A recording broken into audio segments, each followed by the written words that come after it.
Do you need my support? Yeah, I need your support.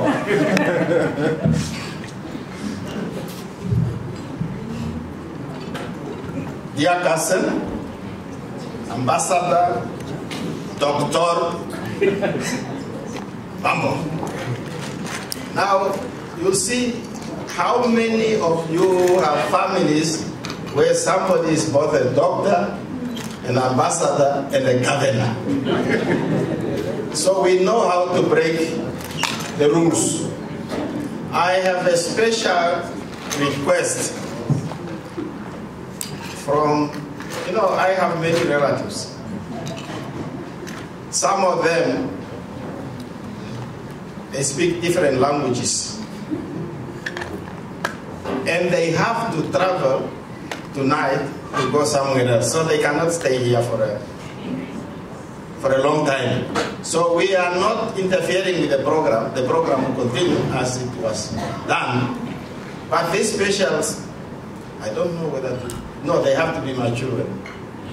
Yeah, I have to, as a vice president and a man with a beard, I have to be a father to many.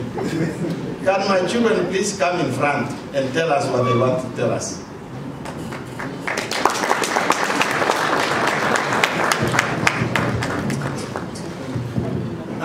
The three of you, you make me to stand up in the middle of everything. You have to come.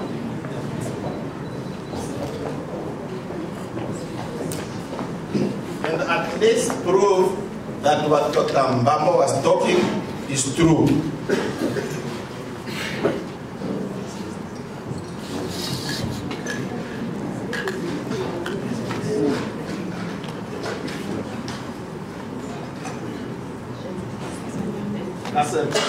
Our job is done.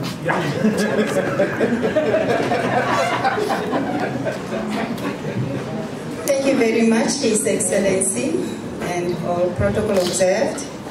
And thank you so much for the special flow that is accorded to us. First of all, is to stand here on behalf of Enhancement Group. We are Enhancement Group, we are representing the group. And Stina here, she's the founder and the group executive chairperson. Because she believes in local content, she believes in local capacity. That's the reason why myself, Valerie Aaron, I'm the executive partner, and colleague Chris Shibolo, he is the managing partner in corporate affairs. We have got a young, dynamic Philemon here. He's we call him housing officer, but he's a property officer. In short, ladies and gentlemen, we are here to do our pledges. And that's the reason why brought us, all of us here today. Because at Enhancement Group, we believe in empowering the nation through education. And it's part of our corporate social responsibility. On behalf of Enhancement Group, as we heard, it's a holding company.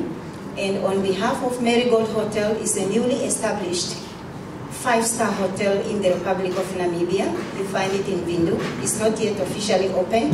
We are still waiting for His Excellency to officiate that establishment. And we are also planning to bring the 5-star hotel in Rundu, because Rundu is one of our strategic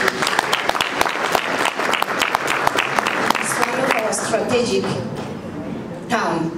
That's why we are so proud to be associated with Rundu town. Having said that, ladies and gentlemen, here on behalf of Marigold Hotel, a 5-star hotel establishment in the capital city, we are pledging 500 school bags to the less fortunate community. And then the next pledge, I will hand it over to my colleague, Mr. Chris Shibolo, to announce the second pledge. Thank you very much. Thank you very much and good evening, Comrade Vice President, thank you for the opportunity, the high table, the owner of the region, Dr. Mbambo, my neighbor, Comrade Chekero Toya. It's nice to see you here. My father-in-law, Comrade Sangwasa.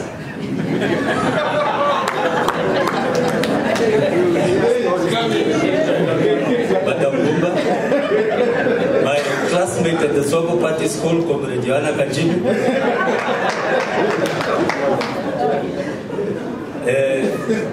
Comrades, thank you so very much. It's an honor and privilege for us to be here. Not in the format of coming to put bricks and mortar together in order to form a structure. We have been in business in Rundu for so many years. It has become part of our fiber. We started the Galaxy Shopping Mall. Yes, Stina, Galaxy Shopping Mall. We went over to the Rundu Rainbow Village. Yes, Stina. And now we are busy with Kaisosi. In Kaisosi alone, we are building 550 houses. The first 60 houses are due for handover now, end of November. I think we deserve an applause.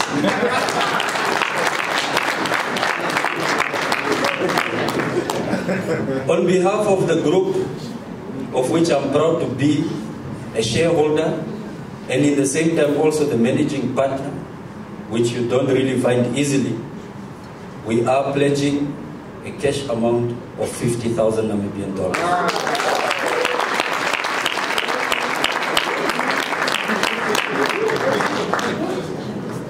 I want to mention someone who actually brought this company to Rundu the first time. My comrade elder, please rise. Former mayor of Rundu Town.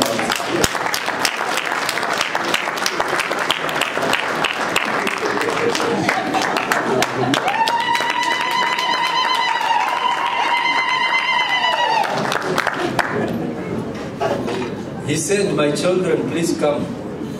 I've got a book. Yes. When you say father-in-law, you don't know How are you?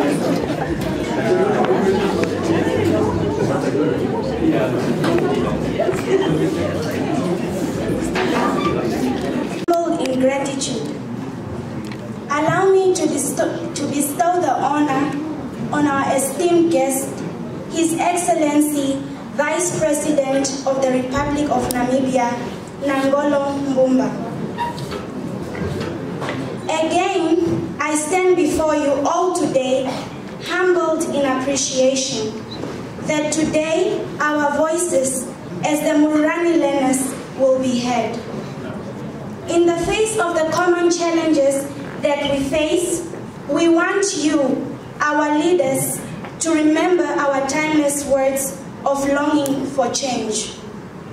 We are told every day that we are the future leaders, but how will we become the leaders that our country will be quick to recognize if we are constantly confronted with problems that affect our studies?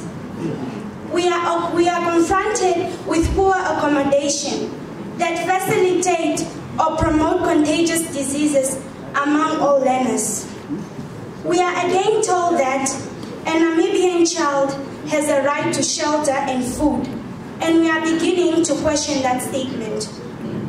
Because we stay in a hostel where a good meal is not guaranteed. There is no menu that will guarantee one good meal with all the required nutritional balance. This is the reality that we are confronted with every day. Again, we are confronted with a problem of beds and mattress, in a sense that one single bed with one mattress is used by 3 learners. Literally, it means 3 learners are sleeping on one single bed.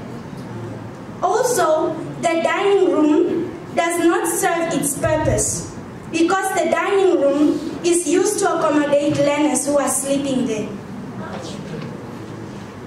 That is the problem that we are confronted with year in, year out. How do you expect us to concentrate on our studies? As if we have not suffered enough with this hostel, we as well have challenges when it comes to classrooms. We are being taught in zinc classrooms, which do not meet the standard of a conducive class. These zinc classrooms are extremely hot, especially in the summer seasons, and there is no floor. That makes it not conducive for learning. What saddens me is that we are being taught in an overcrowded classroom that accommodates 57 learners, and this makes teaching and learning a challenge, as if we have a choice. Our teachers try their level best to teach us, but sometimes we need to know more and understand, because not all of the learners find it easy to understand things at a certain time. What I'm trying to say is, we do not have enough textbooks. We are at a stage where we only depend on our teachers. We know it is their duty to teach, but it has become extremely hard for us. Last but not least, our teachers are trying their level best to make sure that teaching and learning is taking place at our school. However, they are also confronted with poor accommodation. They sleep in shacks. In a careless manner, we call it mbashu, that they have built. Sometimes those zinc rooms are blown by the wind. You can only imagine the stress that they go through every day.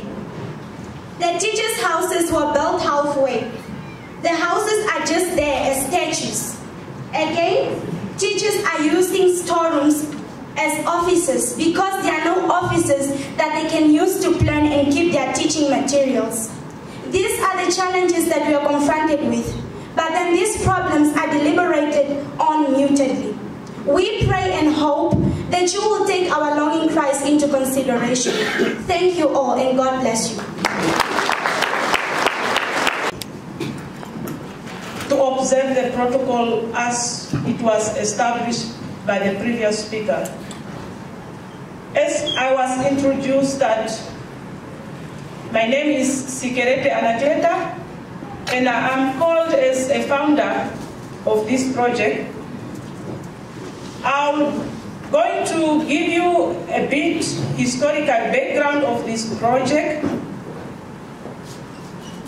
But before I do that, with your permission, His Excellency, the Vice President, I would like to invite the board member of the project and the school management of the Mururwani Combined School.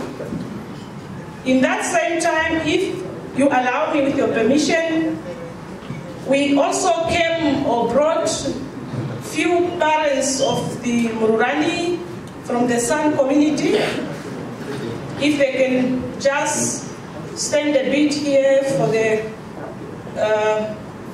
His Excellency and everybody here to see us. Can you please come here in front? The board member, the school management, and the parents. Let's make it fast, please.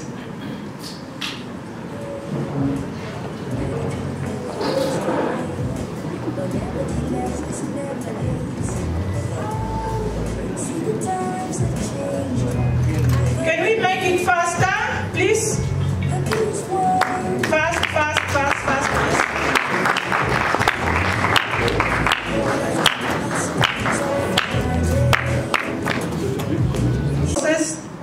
Manner, but he did it.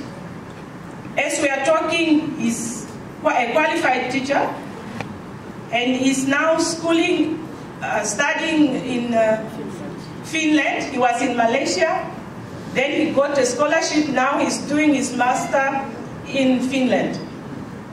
Thank you, Mr. Kandondo.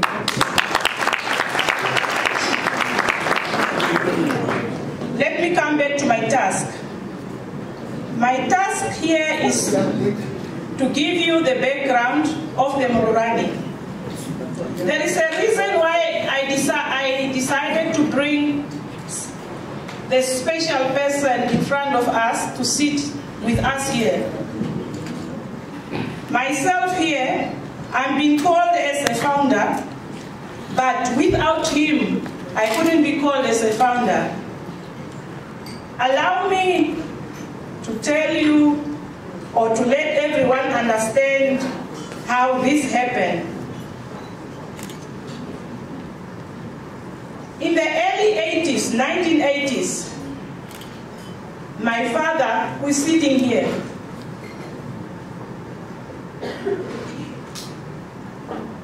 he left Rundu town where he was working,